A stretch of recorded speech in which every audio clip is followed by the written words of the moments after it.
Pastor Rick, and this is Power and Dominion Ministries presents Straight Talk on Scripture. And I have what I believe a very vital message today for all of my viewers. And it's this: the time is upon us, whether you're a Christian or just a decent human being who values freedom and human life and dignity. The time is upon us to go from being a spectator to being a participant. And let me explain what I mean. I'm going to use Jesus as an example. We see in all four of the Gospels, Matthew, Mark, Luke, and John, where Jesus did what's called cleansing the temple.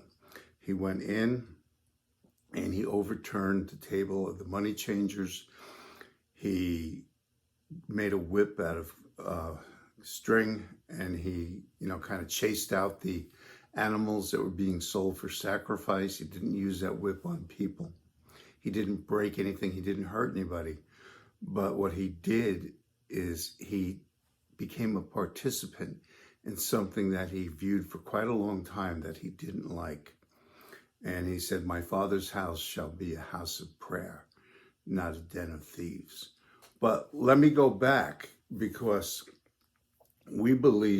most people believe that a child reaches the age of reason when they're 12 or 13, where they can distinguish right from wrong.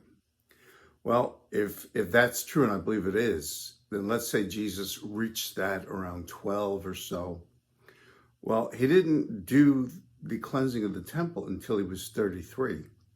That means for almost 20 years, he witnessed this going on.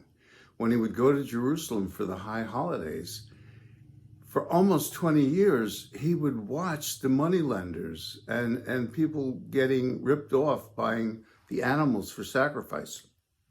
And he was a spectator until he reached the point where in the timing of God, he believed he had to make a statement.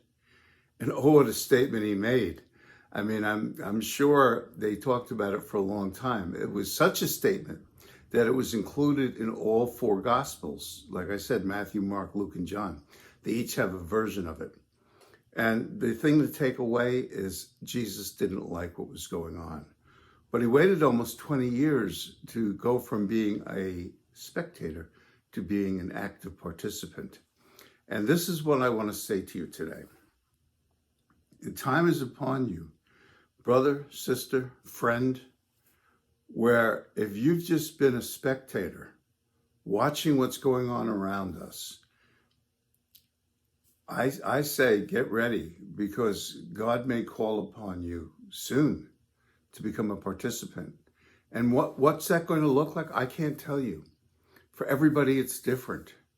I can't tell you when your time is, and I can't tell you what you're going to do.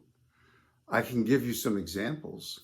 Maybe you have children and you're going to drop your subscription to a certain corporation that makes movies that's poisoning our children's minds right now. Maybe you'll do that. Maybe you won't give that corporation money anymore. Maybe you'll start attending school board meetings, and if you've got children or grandchildren, and start to have a say in what your children are taught. Maybe if they're being taught stuff that you don't agree with, maybe you're going to go from being a spectator to a participant and let your voice be heard. Maybe you're going to start voting for the first time. Maybe you're going to say, enough, I'm going to vote. Maybe you're going to up your game with praying.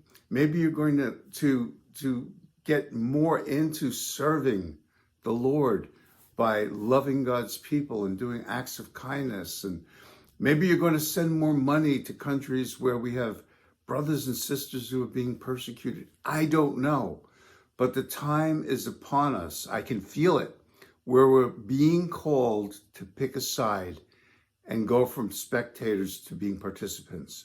And when I say side, I mean there's a kingdom of light and a kingdom of darkness.